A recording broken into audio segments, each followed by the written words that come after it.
कृष्णं नारायणं वन्दे कृष्णं वन्दे व्रजप्रियं कृष्णं द्वैपायनं वन्दे कृष्णं वन्दे पृथासुतं सच्चिदानन्दरूपाय विश्वोत्पत्त्यादिहेतवे तापत्रय विनाशाय श्रीकृष्णाय वयं नुमः। भक्ति भक्त भगवंत गुरु चतुर्णाम बपु एक, तिनके पद वंदन किए नाशय विघ्न अनेक। हरे कृष्ण कृष्ण कृष्ण हरे हरे, हरे राम राम राम हरे हरे। समुपस्थित दसों दिशाओं के स्वामी गुरुदेव एवं मेरे नाराध्य देव तथा भगवत चरण अनुरागी वृंद, हम लोग सभी इस पावन तीर्थ में विराजित हैं। सभी के हृदय में, सभी के युगल चरण कमलों में सादर नमन। आज पवित्र माह फाल्गुन चल रहा है और होलिका दहन है। आज होलिका दहन के बारे में हम लोग थोड़ा विचार कर लें। इसके पहले हम सभी जानते हैं कि श्रीमद् भागवत प्रतिमंत्र हम लोग रोज श्रवण करते हैं। इसी कड़ी में आज हम लोग तृतीय अध्याय में हैं, प्रथम स्कंद में हैं और प्रथम मंत्र में हैं। प्रथमो मंत्रः, जैसा कि पहले हम लोग चर्चा कर चुके हैं कि आज होलिका दहन है। वही होलिका जो भक्त प्रहलाद जी की बहन है। सोचिए, भक्त भगवान की रक्षा करने के लिए, भगवान भक्त की रक्षा करने के लिए किस तरह तत्पर रहते। दोनों एक दूसरे के लिए तत्पर रहते हैं। यदि भगवान भक्त की रक्षा के लिए आते हैं तो भक्त भी भगवान की रक्षा के लिए तत्पर रहते हैं। क्यों? कि भगवान की भगवत्ता किसमें है? भक्त में। यदि भक्त नहीं होते तो भगवान की इस महत्व को कौन जानता? यदि चोर नहीं होगा तो सिपाही को कौन जानेगा? इसलिए सिपाही की महत्ता तब है जब चोर हो।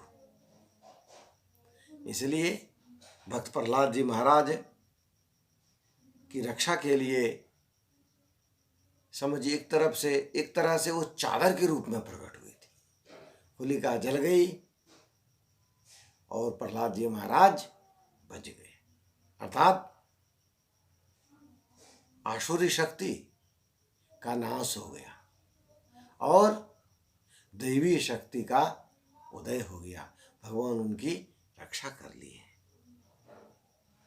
तो हम लोग भी प्रथम अध्याय के प्रथम स्कंद के तृतीय अध्याय में हैं और प्रथम मंत्र है।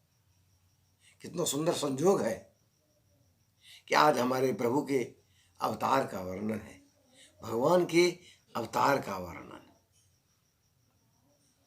इस तृतीय अध्याय में है।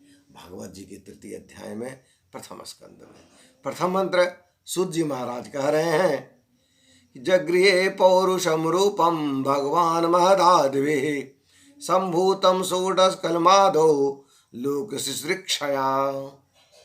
अर्थात सूत जी कहते हैं कि सृष्टि के आदि में भगवान ने लोकों के निर्माण की इच्छा की। इच्छा होते ही उन्होंने महतत्व आदि से निष्पन्न पुरुष रूप ग्रहण किया। उसमें 10 इंद्रियां, 1 मन और 5 भूत, ये 16 कलाएं थी। षोडश कलमादो, 16 कलाएं थी।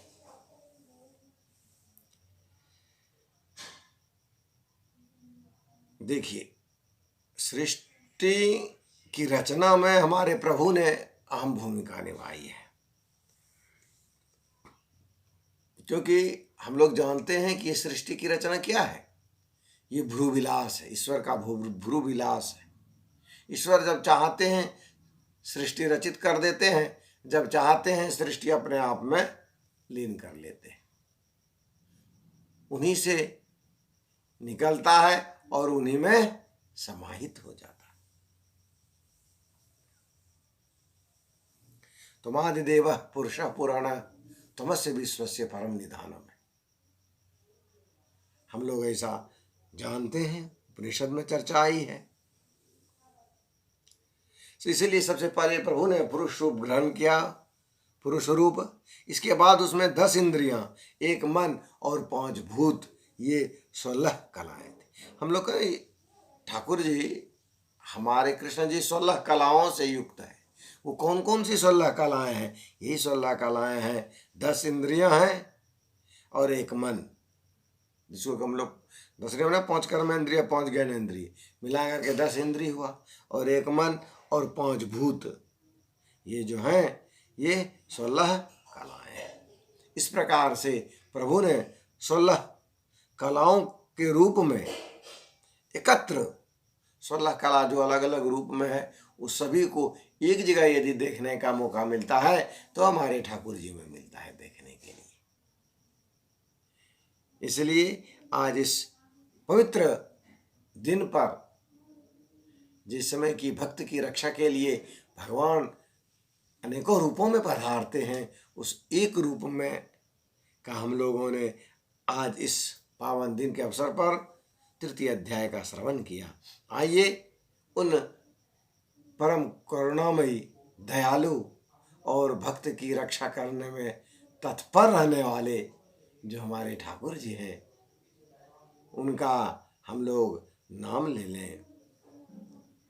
हरे कृष्ण कृष्ण कृष्ण हरे हरे, हरे राम राम राम हरे हरे। श्री कृष्ण का चरणार्पणमस्तु। प्रेम से बोलिए राधे राधे।